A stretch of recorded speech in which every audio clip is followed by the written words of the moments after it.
Assalamualaikum warahmatullahi wabarakatuh. Salam Om Swastiastu, Namo Buddhaya, salam kebajikan. Kali ini saya bersama Ibu Catur Widianingsih berada di Wihara Dewi Welas Asih. Mungkin dilanjut saja ya, di samping saya ini ada Ibu Catur Widianingsih dan boleh diperkenalkan lebih lanjut. Oke, terima kasih semuanya. Assalamualaikum warahmatullahi wabarakatuh. Salam sejahtera untuk kita semuanya. Om Swastiastu, Namo Buddhaya, salam kebajikan rahayu.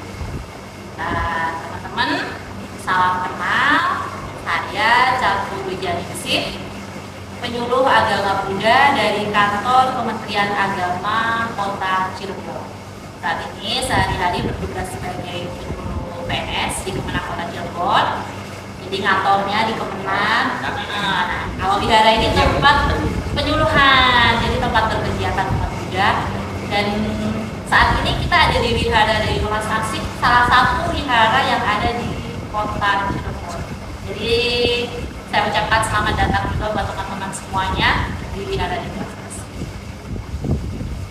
Mungkin kita refleksi aja gitu ya, santai-santai aja. Kalau boleh tahu Ibu, pembangunan wihara Dewi Welas Asih ini udah sejak berapa? Berdasarkan catatan serta ini dari para itu, wihara ini sudah ada sejak tahun 1590 gitu. Iya, adik-adik belum lahir ya? Belum. Belum jadi malah ya. Tadi mana? Jadi ini sudah berlangsung lama. Dulu sih nggak seperti ini. Ya, jadi dulu kota yang kecil itu, nah berkembang menjadi besar. Termasuk yang di depan yang ada figur dari Wati itu juga baru. Nanti setelah ini kita keliling-keliling. Oh, habis ini katanya keliling-keliling ya, Bu. Betul, Visit tour. ini kan baru di bagian depannya ini Iya. yang kita pakai untuk podcast ini, belakangnya masih Pasti luas ya, Bu? memanjang dan lalu gini. Nanti kita ke sana. Jadi di sini kami bertujuan untuk membahas mengenai indikator moderasi beragama.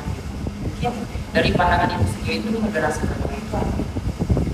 Kalau moderasi beragama itu ini sebuah istilah yang sedang tren ya, sedang mengetrenkan, apalagi Kemenang mencanangkan sebagai tahun toleransi di tahun 2022. Kemudian ada salah satu program prioritas Kementerian Agamanya kan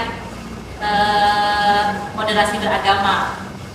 Nah, kalau saya mengambil dari, nanti saya compare dengan istilah Buddhis ya. Kalau yang kita tahu kan moderasi beragama ini di tengah gitu ya, dari kata kalau ada suatu acara ada moderatornya, nah, kayak Mas Fikir ini kan penengahnya itu moderatornya. Nah, kalau di istilah agama Buddha, saya langsung ke agama Buddha kalau ya istilahnya langsung. Sebenarnya istilah tengah itu sudah tidak asing lagi, karena kita ada istilah jalan tengah. Ini adalah jalan yang diambil oleh Buddha Gautama pas dia bertapa kemudian mencapai pencerahan. Itu dia mengambil jalan tengah. Nah, kalau di dalam bahasa Buddhis itu kita sebutnya Majjhima Patthana. Ya, dari kata madya itu kan tengah, secukupnya. Jadi kalau makan ya secukupnya, sahur secukupnya, gitu ya, bukan secukupnya. Oh iya, saya ucapkan selamat berpuasa dulu untuk teman-teman yang menunaikan ibadah puasa kalau makan. Jadi lanjut lagi, nah, jadi kisahnya waktu itu ketika Buddha Gautama belum menjadi Buddha, masih menjadi petapa, belum mendapat kayak pencerahan. Ketika waktu itu beliau sudah menjalani dua kehidupan sebagai pangeran yang tentu saja penuh kemewahan dan sebagai petapa yang benar-benar menyiksa diri. Kemudian di satu titik terpuruk atau terendah itu ketika betapa lewatlah serombongan, kalau sekarang mungkin kita sebutnya pengamen gitu. Pengamen yang membawa, kalau dulu mengetahui ya senang gitar, gitu, dawai, menyanyikan sebuah syair yang kurang lebih syairnya adalah ketika senar gitar dipasang terlalu kencang, maka senarnya akan putus. Ketika dipasang terlalu lemah, terlalu kendor, nggak akan keluar bunyi, nggak akan keluar suara. Maka yang pas adalah dipasang sesuai pada ritmenya, pas secukupnya. Ini kalau teman-teman sedang bermusik kan gitu ya, ngetel gitarnya gitu kan, dipas terlalu kenceng, dikendorin lagi, terlalu kendor, dikencengin lagi. Nah ini membawa pemahaman bahwa oh ternyata sesuatu yang berlebihan itu nggak baik. Makanya muncullah istilah jalan tengah. Nah ini ternyata pas ya, moderasi beragama di tengah itu tidak berlebihan dalam kita mengungkapkan atau apa ya, menjalankan agama. Nah di istilah Buddhis ada jalan tengah. Jadi sudah apa ya, kalau di compare, oh ada istilah di Buddhis yang hampir sama dengan konsep tengah.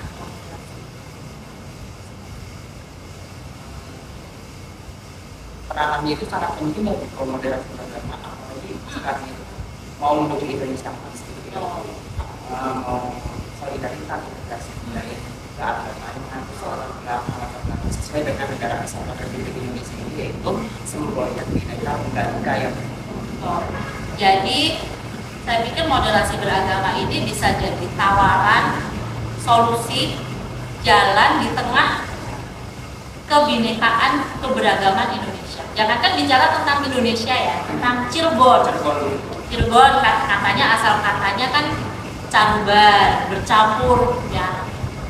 Contohnya ya nggak hanya satu agama, nggak hanya satu etnis. Kalau masing-masing dari kita tidak mengambil sikap bagaimana menyelami keberagaman itu, yang ada kan bentrok.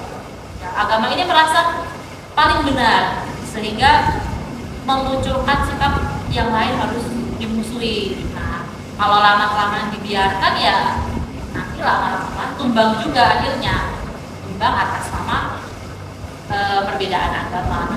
Dan moderasi beragama ini pas gitu, jadi porsinya pas. Kita kan bukan moderasi beragama ya, banyak yang salah mengartikan.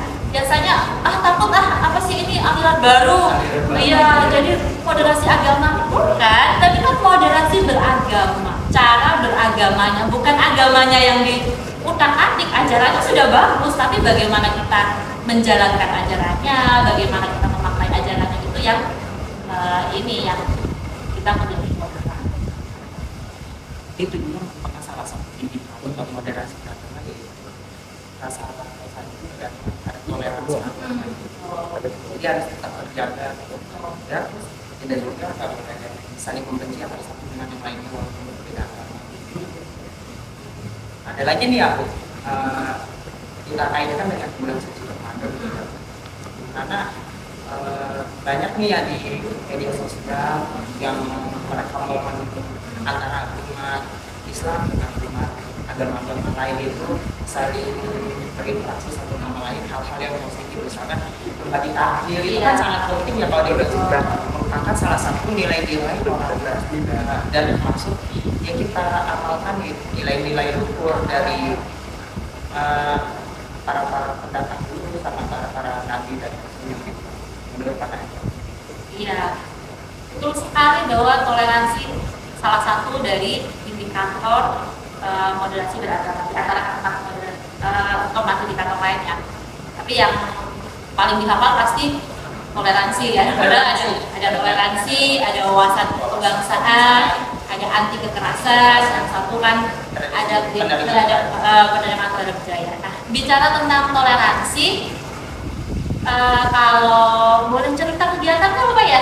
Ya kalau kebetulan di Wihara Dewa Asih itu kita ada kegiatan seminggu 3 kali itu berbagi takjil di depan wihara. Iya, jadi kemarin sudah berjalan beberapa kali dan kita libatkan dari anak-anak, ibu-ibu, dan umatnya juga. Dan ini agenda rutin sih kalau kita ada di relokasi bersama pengurus umat, karena ya kita ingin menunjukkan bahwa sebenarnya berbeda itu hal yang biasa, iya. Cuma kalau kita tidak terbiasa melihat perbedaan itu, kalau istilah Jawanya itu jadi kemunan ada nggak ya mas? Kemudian tuh terheran-heran gitu melihat sesuatu yang beda tuh, kok beda sih? Kok ini sih? Nah, padahal perbedaan itu ya akan selalu ada. Jangankan keluar, orang di dalam rumah juga ada beda. Nah, kalau kita tidak membiasakan diri melihat perbedaan, berbaur dengan yang berbeda, ya kita kalau udah ketemu yang beda akan heran. Nah, kalau udah heran, timbul negatif. Ya ini beda nih, jangan-jangan. Nah, awalnya dari jangan-jangan, lama-lama nanti jadi wah pasti dia, akhirnya timbul perpecahan. Kalau di dalam agama Buddha kita punya dasar toleransi, kita ada ajaran yang namanya itu Brahma Vihara. Ini juga bisa dikaitkan dengan toleransi dan anti kekerasan. Jadi di dalam Brahma Vihara itu, atau istilah kalau diterjemahkan itu kediaman luhur. Kediaman luhur itu sifat yang semestinya itu ada di masing-masing kita. Namanya kediaman luhur itu ya kita tempati rumah kita. Isinya itu ada 4. Yang pertama adalah metta. Metta itu artinya cinta kasih tanpa batas. Jadi kalau di Buddhis kita mengembangkan cinta kasih tanpa batas, bukan hanya ke sesama manusia, malah ke makhluk-makhluk di sekeliling kita, karena di sekeliling kita kan juga bukan hanya kita sendiri. Nah, jadi kita ada istilah semoga semua makhluk hidup berbahagia. Jadi misalnya nih teman-teman lagi nggak suka sama seseorang, ya jangan ditambahin semoga semua makhluk hidup berbahagia kecuali si A atau kecuali dia yang sudah menyakiti saya, kan ya nggak move on ya, nggak move on.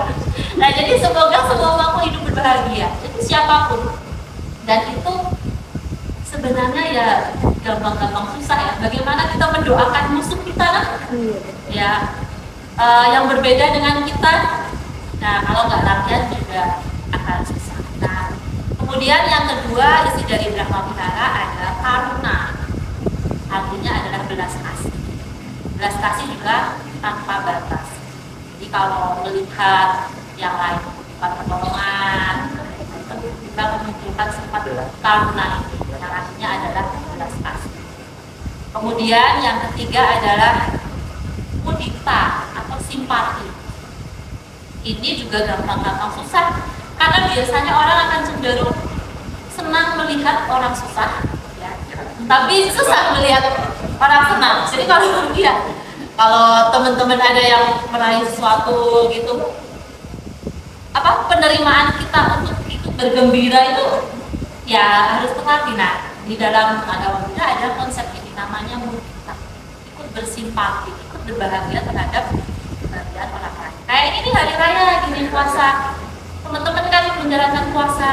Nah kita yang Buddhis juga ikut bergembira, ikut merayakan, ikut berbagi takjil gitu, karena bahwasanya ya yang merayakan, kalau di Indonesia kan gitu asiknya ya mas, yang satu merayakan, yang lain ikut merayakan juga, ikut liburnya. Ini ya sedikit ikut liburnya, belum ikut diskonannya kan ya. Jadi hal-hal seperti ini kan baik gitu untuk mengembangkan rasa sukacita terhadap kegembiraan orang lain. Kalau orang lain bergembira, kita ikut bergembira. Kalau orang lain tersakiti, kita memberikan karuna, belas kasih, merasakan.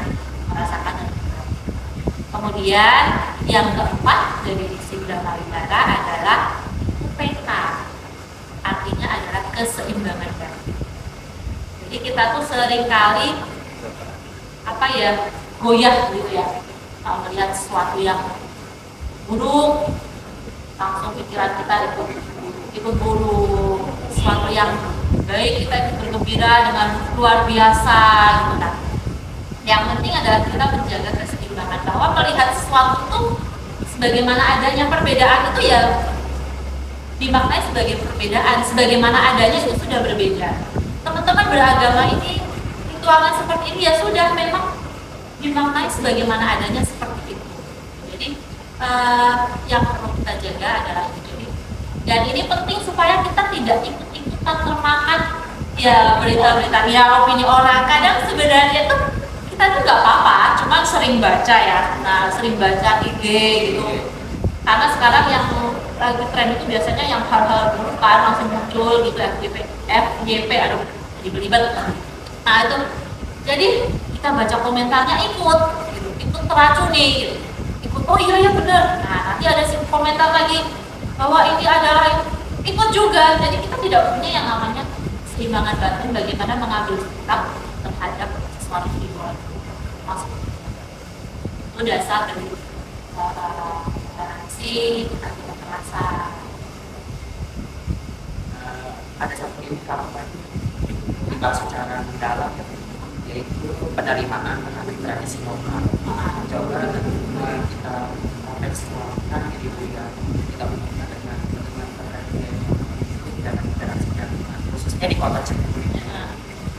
Kalau yang indikator budaya, kalau di agama Buddha ini menarik sekali karena berkembangnya itu juga tidak melawan budaya ya, tapi bagaimana sebisa mungkin ajaran ini bisa berrelasi dengan budaya. Nah, seperti contohnya kalau di kota Cirebon, nah, budayanya juga bermacam-macam kan. Nah, kita menjaga, dan maksudnya dalam keagamaan itu tidak dilarang untuk tetap dia basis budayanya misalnya. Nah di sini kebanyakan Tionghoa, mereka tetap menjalankan tradisi-tradisi Tionghoa dengan menjalankan ajaran Buddha. Kalau dari yang asli Jawa misalnya, mereka tetap menjalankan tradisi Jawa dengan agama. Yang saya tahu memang apa perbedaan?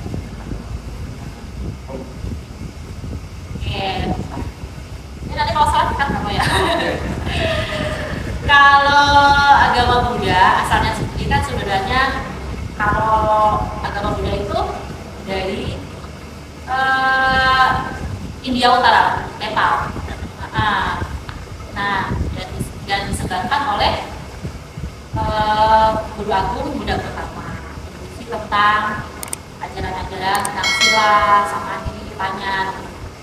Kalau agama Konghucu ini sebagai yang bukan barusan ya, tapi yang dilayani oleh Kemenang yang keenam ini, kalau setahu saya ini memuat tentang ajaran-ajaran bakti, dan maksudnya yang bawah itu juga udah beda tokoh,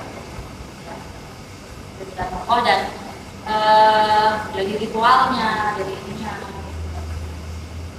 Dari segi tempat ibadahnya itu hampir sama. Ya karena kita di wilayah yang banyak etnis Tionghoa ya. Tapi kalau teman-teman berkunjung ke Jawa Tengah gitu misalnya, ya akan dijumpai wihara dengan arsitektur memang khas Jawa Tengah gitu, yang ada stupa. Nah inilah karena kita berkembang dengan budaya tadi. Iya, jadi kan tetap ini maksudnya tetap dijaga kan. Jadi di sana menerima tradisi, kemudian di sini agamanya tetap kita ajarkan. Tadi kan sudah beberapa hal agama seperti tuliskan moderasi agama untuk katakan itu selesai. Dari kesimpulan dan juga untuk sekaligus kesimpulan yang mungkin bisa tapi dijelaskan secara singkat, padat dan jelas. Pada jelas berisi revisi tentang moderasi beragama. Mengulang ya ini. Jadi kalau dalam pandangan agama Buddha, moderasi beragama itu adalah sebuah jalan tengah yang kita tidak berlebih-lebihan dalam menjalankan agama. Keyakinan itu tetap kita miliki, tapi jangan sampai keyakinan itu membuat kita menjelekkan agama lain. Ya. Jadi meyakini dengan benar bahwa agama kita memang yang sudah kita ambil ini sebagai jalan hidup kita, tetapi tidak perlu ditambah dengan agama si A itu kurang benar, agama si A itu ini itu dan sebagainya. Jadi apalagi sampai menimbulkan kekerasan dan lain sebagainya. Nah, berkaitan dengan 4 indikator moderasi beragama, yang pertama toleransi, yang kedua adalah anti kekerasan, penguasaan kebangsaan, serta menerima tradisi. Nah, di dalam agama Buddha kita ada dasar, sebenarnya banyak ada, cuman saya ambil salah satu saja. Iya, kita ada Dharma Wihara yang tadi sudah saya jelaskan tentang cinta kasih, kasih sayang. Kemudian ada cinta kasih, belas kasih, kemudian ada simpati, dan juga ada keseimbangan batin. Nah, sebagai penutup mungkin ya, ya sudah boleh ditutup. Boleh. Sebagai penutup itu saya kutip dari sebenarnya banyak ya, cuma sampai saya mau ngambil yang mana itu, iya. Jadi ajaran toleransi itu kita ada namanya Detik Asoka. Ini benar-benar toleransi sekali dari kutipannya, ya.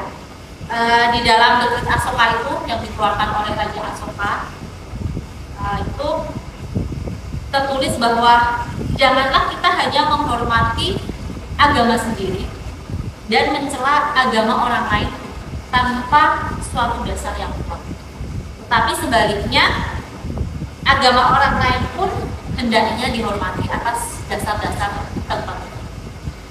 Kemudian ada lagi kutipan dari Detik Asoka itu, barang siapa menghormati agamanya sendiri tetapi dengan mencela agama lain semata-mata karena dorongan rasa bakti terhadap agamanya, kemudian dia berpikir bahwa cara itu memuliakan agamanya, maka sesungguhnya yang berbuat demikian ini malah merugikan agamanya sendiri. Jadi dasar dari bisa dikatakan boleh sifat toleransi atau rasa toleransi. Terima kasih banyak. Sama-sama. Pembahasannya sangat detail juga dan juga bisa memahami bahwa kita formal, tapi sedikit formal banget ini.